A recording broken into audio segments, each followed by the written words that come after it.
सभापति महोदय, 2025-26 पे बजट पे बोलने के बहुत बहुत धन्यवाद। आज जो राजस्थान का जो बजट पास हुआ बहुत सराहनीय है और सारे राजस्थान के अंदर खुशी का माहौल है। जो पिछली सरकार थी, कांग्रेस सरकार थी, उसमें भ्रष्टाचार के अलावा कुछ भी नहीं था। यानी मैं बैर विधानसभा से आता हूँ, 2 बार सांसद रहा हूँ, तीसरी बार विधायक हूँ। जो मेरे यहाँ पर मंत्री था भजनलाल जाटव, अब वो एमपी बन चुका है धौलपुर और करौली से। यानी वो भ्रष्टाचार उसने बैर में किया, भरतपुर में किया, पूरे राजस्थान में किया। और हमारे भरतपुर से सुभाष गर्ग जी मंत्री जी थे, ये भी कोई कम नहीं पड़े थे, ये भी कोई कम नहीं पड़े थे। तो जिस प्रकार से यानी वहाँ पर पीडब्ल्यूडी मंत्री थे, तो यानी आपके रोड बनाई गई और 2 महीने बाद वो रोड उखड़ गई। यानी आपके डामर का नाम नहीं, और काला तेल से, काला जो तेल होता है ट्रैक्टर और ट्रकों में से निकलता है, वो मिला के लिपापोती कर दी। और अब जो जांच हो रही है उस भजनलाल के जीजा ने ठेके लिए थे, भगवान सिंह ने, उसकी जांच हो रही है।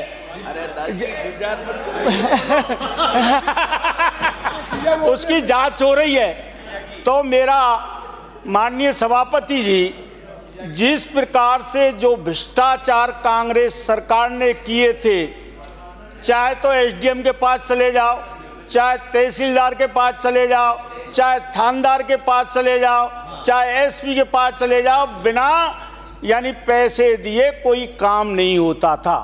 आज पूरा प्रशासन और शासन जिस तरह से जो शक्ति में आया है, यानी जो मजदूरों का, किसानों का, युवाओं का जो काम बिना फीस के पूरे राजस्थान के अंदर, हमारे भरतपुर जिले के अंदर हो रहा है।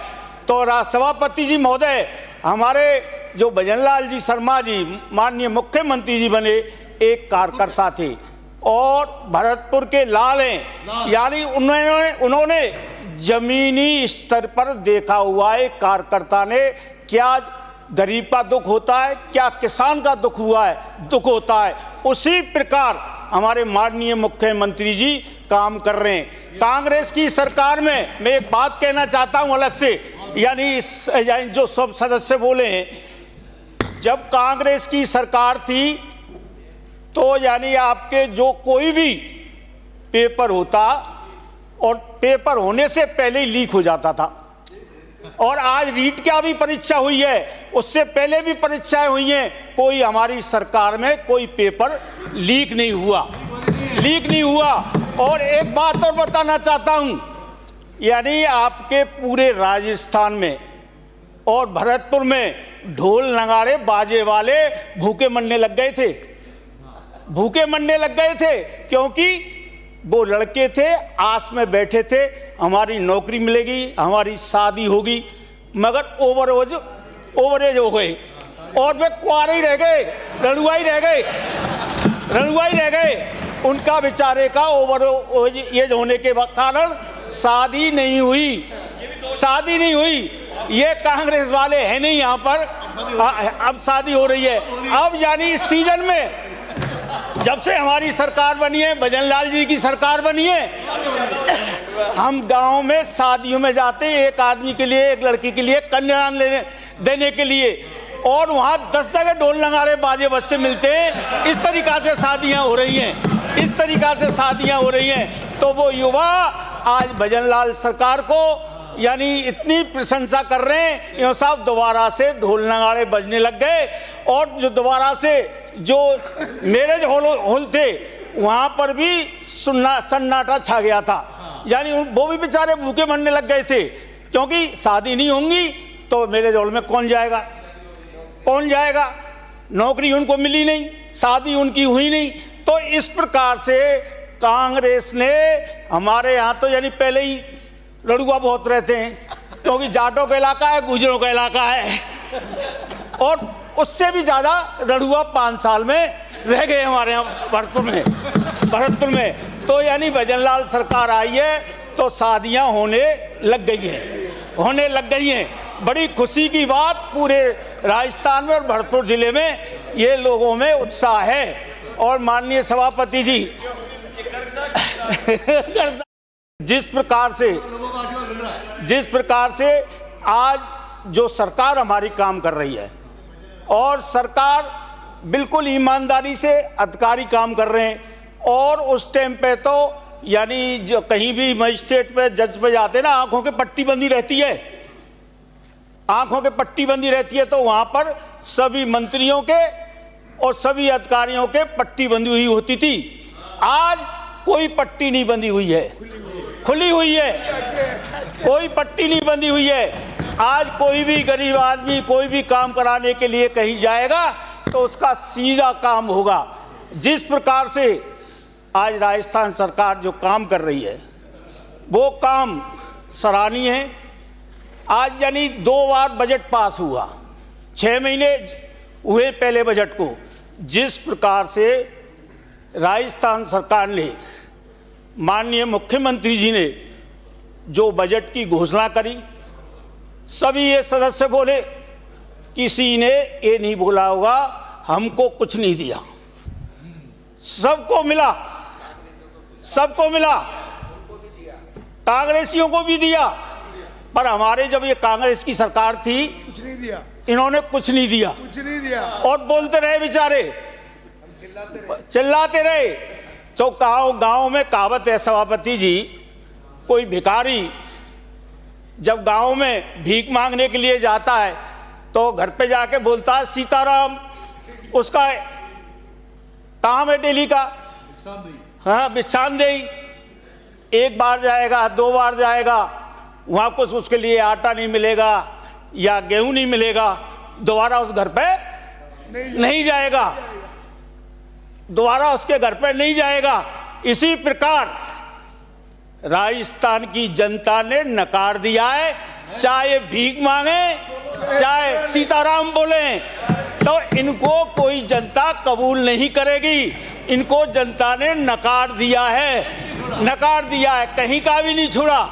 आज खाली पड़ा हुआ है, ये विपक्ष को आना चाहिए था, सुनना चाहिए था हमने 5 साल में क्या किया, और उन्होंने कुछ किया नहीं तो उनको सुनने की क्षमता ही नहीं थी, मुंह छिपा के चले गए।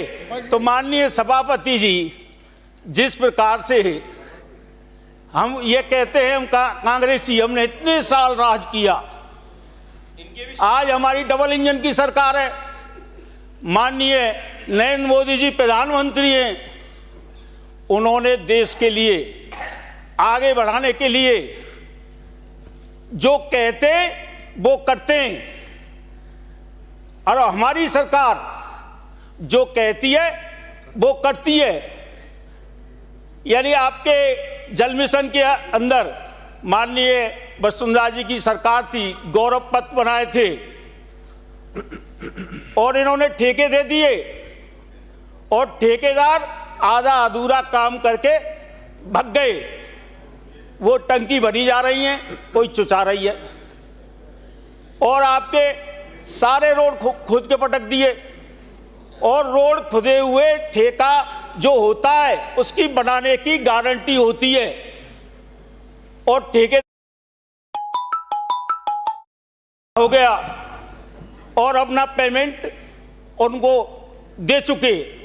अब गांव वाले, हम गांव में जाते हैं, हमारी खुद की गाड़ी उसमें नहीं घुसती, और वहाँ कहते साहब, क्योंकि गांव में जब शादी होती है पैसे वालों को तो कार और 4 पहिए गाड़ी मिल जाती हैं, उनको बेचारों को मोटरसाइकिल मिलती हैं। जो अपनी घरवाली को, बहू को वो गली में एक रोड पे एक लेके जाता है, आए दिन गिरती हैं, किसी का हाथ टूटता है और किसी का कूल्हा टूटता है।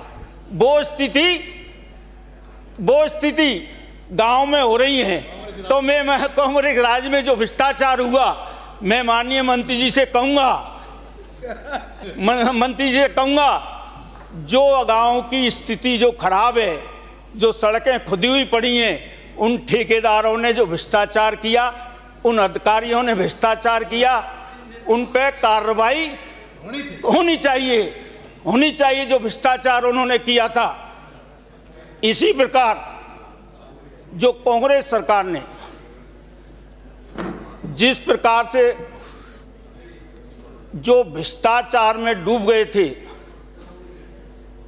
आज उनकी जांच कराई जाए। यानी मैं जो पीडब्ल्यूडी मंत्री थे, वो एक चिनाई का काम करते थे, ठेकेदारी करते थे और आज उस पर यानी कितनी प्रॉपर्टी है, कितनी संपत्ति है। जो एक चिनाई करने वाला एक ठेकेदार जगह जगह होटल खोल लिए, दुनिया भर की प्रॉपर्टी बना ली। मैं माननीय मुख्यमंत्री जी थे और सरकार से ये निवेदन करना चाहता हूं, जो भी कांग्रेसियों ने जो भ्रष्टाचार किया था, उनकी जांच होनी चाहिए, होटल सील होने चाहिए।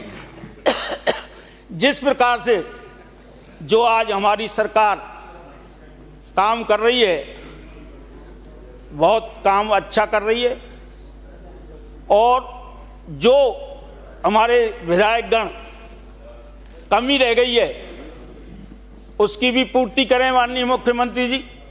क्योंकि माननीय मुख्यमंत्री जी ने